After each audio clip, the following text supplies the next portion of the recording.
Oui, chers amis, je disais qu'il y a de Tutsis qui croyaient qu'ils pouvaient dominer sur le Congo, faire ce qu'ils veulent sur le Congo, et s'approprier cette nation qui appartient à 450 tribus, imposer leur empire Ima et ainsi atteindre leurs objectifs. C'était ça. C'est cette catégorie de Tutsis qui sont extrémistes, dont Paul Kagame, Museveni, Kabila, Kabarebe, James et les autres, les Ruberwa, Nyarugabo, ils sont dans cette catégorie-là que tous les Tutsis du monde entier doivent dire non. Parce que Kabila vient de perdre le pouvoir au Congo. Kagame va perdre bientôt le pouvoir au Rwanda.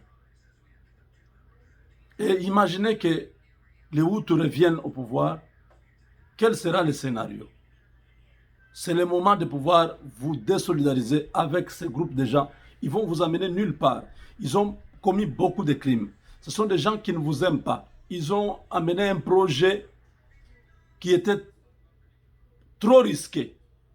De croire que s'ils tuent beaucoup de Hutus, beaucoup de Bantous congolais, ils vont prendre des terrains, ils vont prendre les territoires. C'est impossible.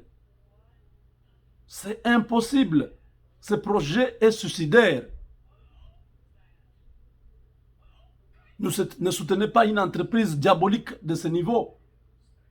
Désolidarisez-vous avec ces gens. Dites à Kagame, à Kabila et les autres, nous ne sommes pas dans vos histoires. Faites des déclarations. Donc, rejetez ces gens-là, si je peux ainsi dire.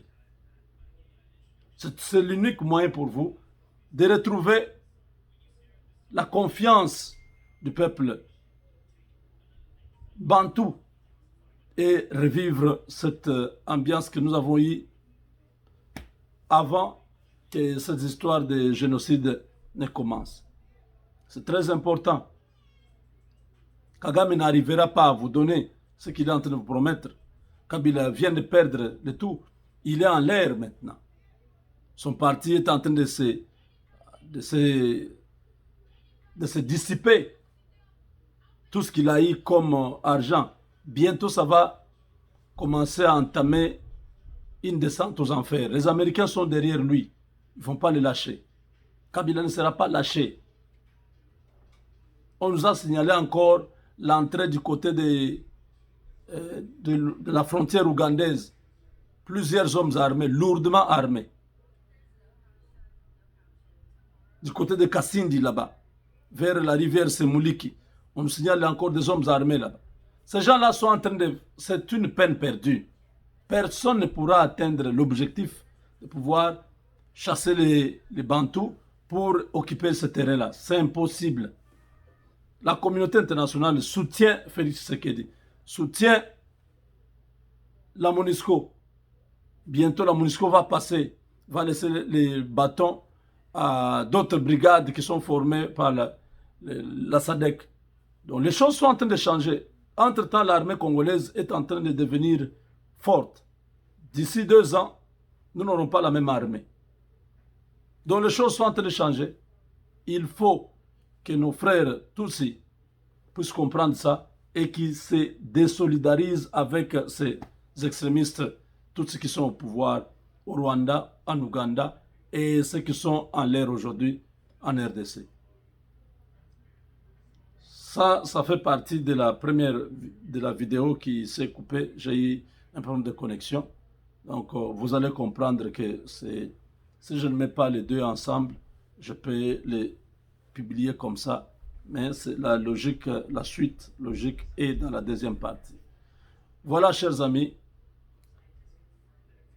Kabila doit se présenter à la cour d'ordre militaire à Bukavu. Le dossier Mbombero, au sud Kivu, dans le territoire de Baraka, ce procès est en train de faire beaucoup de bruit déjà.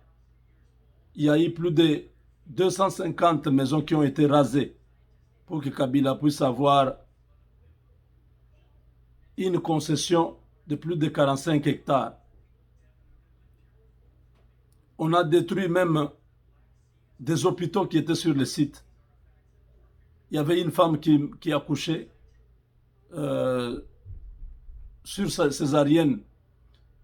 Ils étaient obligés d'arrêter cette opération-là, amener la femme dehors, terminer l'opération en plein air. Pourquoi? Parce que les bulldozers de l'office de route étaient en train de détruire toutes les maisons pour donner à Kabila ce terrain. Aujourd'hui, le terrain est occupé par les militaires de Joseph Kabila qui ont tué, d'ailleurs, dernièrement, un activiste des droits de l'homme, un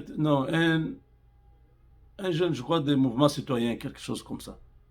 Et ça a créé une tension, la population a décidé d'en découdre.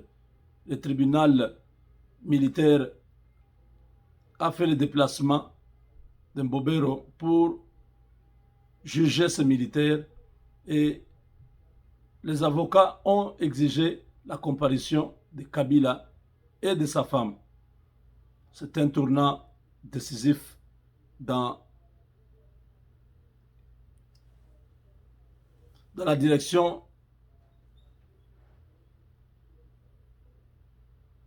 d'un état des droits de l'homme.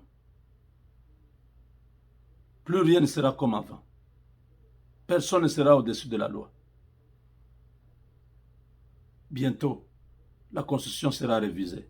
Tout va changer. Avec Dieu, nous vaincrons.